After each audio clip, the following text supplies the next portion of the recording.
آقای هاشمزادگان، بینندگان محترم، سلام، شبتون بخیر. دقایقی قبل بود که رسانه‌های رژیم صهیونیستی از شلیک ده‌ها موشک گراد کاتیوشا از جنوب لبنان به سمت شمال غربی سرزمین‌های اشغالی محدوده منطقه الجلیل غربی خبر دادن. همچنین صدای آژیر خطر در شهرک‌های مختلف در محدوده شمال غربی سرزمین‌های اشغالی، شهرک‌های شلومی، اشتولا، نهاریا، هانیتا و برکت ریشا به صدا در اومد. رسانه‌های رژیم صهیونیستی اعلام کردند دست کم 60 موشک گراد کاتیوشا از جنوب لبنان به سمت منطقه الجلیل غربی در شمال غربی سرزمین‌های اشغالی شلیک شده. این رسانه‌ها 15 موشک هم به شهرک نظامی نهاریا و همچنین به شلومی و اشتولا اصابت کردند.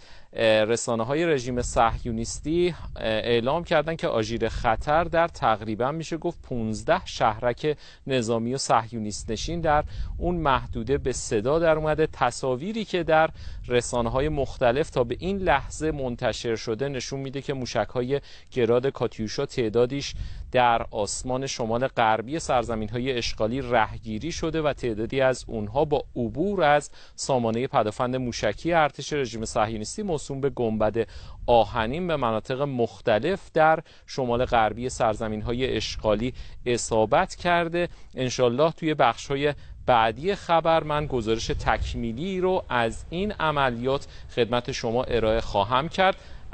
یه لحظه من خبرها رو چک بکنم. همین الان چند خبر دیگه هم رسید. توپخانه ارتش رژیم صهیونیستی هم دقایق قبل منطقه تیر حرفا و عیناتا در جنوب غربی لبنان رو بهش حمله کرد. امروز دو بار هم جنگنده‌های رژیم صهیونیستی حمله کردن، یه بار به کفرکلا و یه بار هم به منطقه شام بود که در حمله به شام 4 آواره سوری ساکن لبنان به شهادت رسیدن، یه مادر به همراه 3 فرزندش و همچنین 4 شهروند لبنانی هم مجروح شدن.